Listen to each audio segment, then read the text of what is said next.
Welcome to the Jaron Jarvis channel. I am Jaron Jarvis. Today, I would like to introduce to you, I tried. I don't know, I guess I just forgot. I slid my eyes down toward my shoes and then to the left to see if Shannon was still close by. If I could see her clean, new, perfect kitten heels, she could probably hear the conversation between me and my mother. Taylor Pope getting bitched out by her crazy mother in the school auditorium lobby. Wonderful, you forgot. Taylor, you didn't forget a thing, you never do. You didn't tell me you had a concert, and you definitely didn't tell me you had a solo. My mom was trying not to yell, not to cry, but she was failing. She tried and failed kind of a lot. I wanted to be angry at her showing up and disrupting things, causing a scene, but as usual I was too busy being embarrassed and sad for her. Out of the corner of my eye, I could see Shannon's shoes again, heading toward us. Behind Shannon's heels was a pair of stylish, but comfortable-looking flats. Her grandma was with her. Perfect. Taylor. Jessica. It's so nice to see you. Shannon's grandmother called out to us. I'm never sure if she doesn't realize what's going on when my mom and I are together or if she's trying to rescue me from it. She's a sweet lady, either way. Aren't we so proud of our Taylor? I don't think I've been so moved by a performance in years. My mom tried to compose herself. Hello, Mrs. Parker. Hi, Shannon. Yes, thank you, I'm always proud of my girl. Damn it, she was going to cry again. She gets so flustered when people are just being nice, she never knows what to say. It's so nice of you to say you, think so too, she stammered. No tears, and only a little awkward. Not so bad for mom girl, you were awesome. Shannon squealed, pulling me in for a hug. I love this girl, no idea what I'd do without her and her family. You were great, too, Shannon, my mom said suddenly, and I cringed. Shannon hadn't been on stage. She wasn't even in choir, as she couldn't carry a tune in a bucket. Mom knew this, of course, just like she knew that I had a concert. But like so many things that she sort of knew, things I'd told her, the information had fallen out of her brain somehow. Mrs. Parker started to correct her, but Shannon shot her look and pulled my mom into our hug. You're just so sweet to say that to me, Miss Jessica. You really are. Mom drove us home, sniffling and trying to make it up to me. Are you hungry? She asked. We could go to Denny's maybe? It's late, I grumbled. You have to eat something, right? Let's hit a drive-through. Mom. It doesn't have to be dinner food. We could get milkshakes. To celebrate. Or I could run into the grocery store and get us a cake. No wonder your teeth are falling out of your head. I thought every time you fuck up, you throw yourself a diabetic ass pity party, and you fuck up all day. But she wasn't giving up, she felt like she needed to offer me something sonic. I conceded. Shakes are half price after 8, but still, Mom, we only need small ones. The shakes were too thick, not mixed well. They were topped with way too much whipped cream, which was melting and running down the sides of our cups, messing up our hands and probably staining my black school-issued choir dress. But they had plenty of sugar, and that was enough to perk Mom up again. See? This is nice, Tay. I'm so glad we get to do this. MMMHMM. Why do they never give us napkins? You really do sing like an angel, baby. I can't believe I almost missed it. It's okay, I know you have work. Oh well, I guess one advantage of this car being a sty is that there are usually some other fast food napkins in here. I wiped my hands and dabbed at my dress with Dunkin' Donuts napkins and pondered how long those had been in here. We hadn't lived close to a Dunkin' Donuts in 6 months or so. My baby is more important than work. Oh, no Mom, I kept my voice as even as I could. You had a shift tonight, didn't you? I did, she said. She avoided my eyes and focused on digging an Oreo chunk out of her shake. Mother. I could feel my voice getting shrill. It's fine. It's really fine. It was dead anyway, there was plenty of coverage. Celia mentioned that she was surprised I was working the night of your concert, so I asked Oscar if he could let me leave early and he said it was okay. She was almost certainly leaving something out. Oscar probably told her something like he couldn't make her stay, But if she left she'd get written up and get another attendance point she really couldn't afford. I know it was a little noisy when I opened the doors to come in, but I was just so excited to hear you sing, Taylor. I know I was late, but it's better late than never, right? I was done. No, Mom. It's not. It's not better that you're probably going to get fired just because you wanted to pretend to be normal and supportive and get praise for my hard work. It's not better that you can't even enter the auditorium and take a seat. You have to stumble around like a damn drunk and interrupt my solo and throw me off like that. It's not better that you throw a tantrum at me because you can't be bothered to look at the calendar where I wrote down the concert, so that you would actually show up and pretend to give a damn. She tried to be parental. Listen here, young lady. I actually laughed. It was like watching a 5-year-old playing grown-up, threatening to tell mommy on the teacher. Absurd and infuriating. Oh please. Spare me. You work so hard at a job for teenagers. You try so hard to remember what's going on with me, but somehow stupid Celia is telling you about my concert when the thing is half over. You gave up so much for me and Brian, and yet somehow we still don't have it. She was back to puppy dog eyes, but I was rolling a go on. Let's back to the house. You were home till 3 or 4 today. I bet you probably got a lot of housework done, right? Like you at least washed your breakfast dishes and the floors are mopped and your laundry is done. Goodness knows I don't expect you to do mine anymore. She had pulled out of our spot at Sonic without really looking, nearly hitting a well-maintained SUV. You could watch where you're going. I snarled, I'm trying. She whimpered, oh, you're always trying. I snapped back. A small voice in my head warned me to cool it. Jessica was a bad enough driver when she wasn't upset. So I angrily stirred my milkshake and seethed silently till we got home. She tries, huh? In the morning, I felt bad enough about what I had said.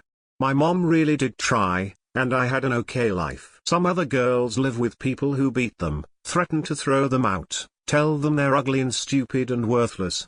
She could have been much worse, and I knew that. I knew that her inattention, her messiness, and all that wasn't totally her fault. I had heard the stories of her life growing up and knew about the psychiatrist she'd seen. Post-traumatic stress disorder, attention deficit hyperactivity disorder. She tries. Mom had apparently stayed up and cleaned some after I went to bed. Or she'd gotten up early. It was part of a pattern. In a few days she'd fall back into disorder again. But I told her it looked nice, told her I loved her before I went to school. When I came home, she had dinner going, chicken and broccoli casserole, and the fridge and pantry actually had real food.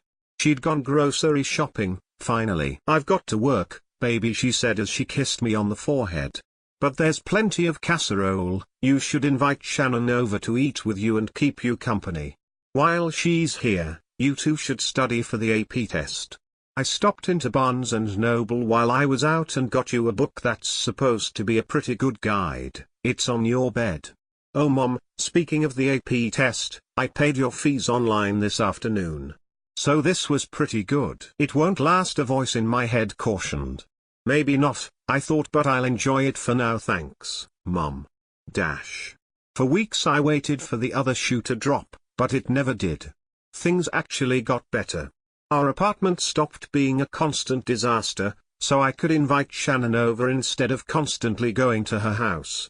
Suddenly my mom was reminding me about projects I had due, helping me, encouraging me. She had more time to do that because she'd finally managed to get a decent 9-to-5 job in a bank and quit bouncing around shitty food service jobs. It was amazing. Around the time I turned 17 I realized one day that I hadn't heard her say I'm trying in a long time. There was a new thing I heard a lot: I love you more than anything. I'd always known she loved me, and she'd always said so. But the more than anything was new. She couldn't say it like that before your dad and Brian were killed, Shannon reasoned when I mentioned it to her. You can't say you love your daughter more than anything when you also have a son and a husband, right? She loved all 3 of you the same when you were all here. Now you're the only one left, so she really does love you more than anything. It made sense, in a way. It was still a little weird, but I wasn't going to question it. Sometimes there was a light I couldn't quite describe. Something in her eyes that almost scared me, a flash of pain that I felt like something I should recognize, but didn't. Is it, like, a misty look? Shannon asked when I tried to explain.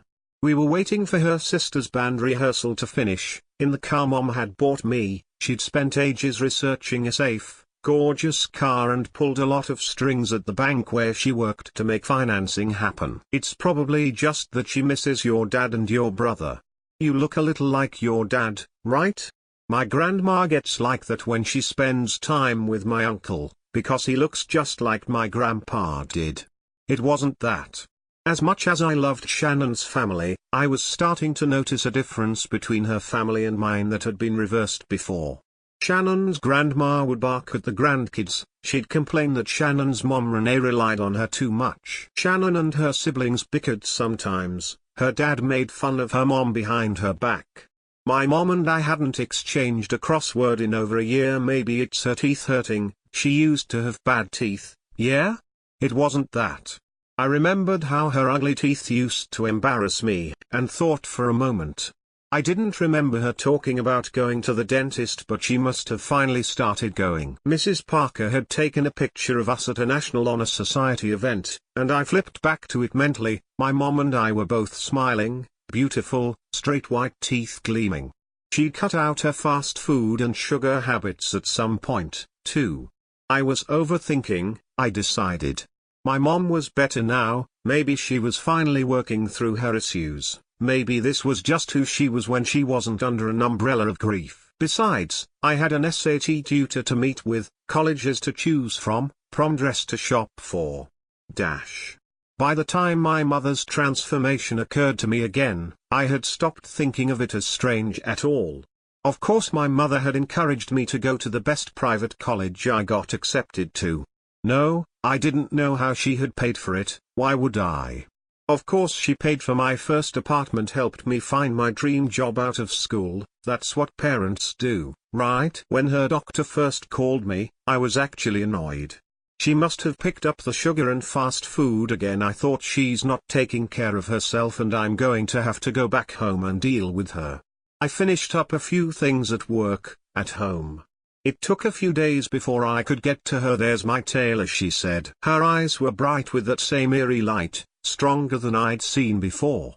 Instead of a flash, a wince, it was a steady glow. I listened to her doctors. They were sure of a few things. The cancer was very aggressive. She didn't have long. She was thrilled to see me and loved me more than anything. When I saw the man in the hall, somehow I knew he was there for my mom. But I went with simple thoughts at first. Maybe he's from the bank she works at, maybe he's her new landlord. When I acknowledged him, his eyes met mine and held fast. Taylor Ann. Yes, that's me. I'm Jessica's daughter. I know. Your mother talks about you all the time. She loves me more than anything. I finished. I was going to say, she owes me something. Oh, right, you're the landlord. I'm working on medical power of attorney stuff and I'm sure I can. No. His eyes had silvery glint. Let's get a cup of coffee and I'll explain. It turns out that people strike deals with him for lots of reasons. But my mother's reason was a bit unusual. Let me be normal, she'd pleaded. Let me be the mother Taylor wants, that she needs. All I want is for her to have the best life she can. I try but I can't make myself do what she needs, be who she needs.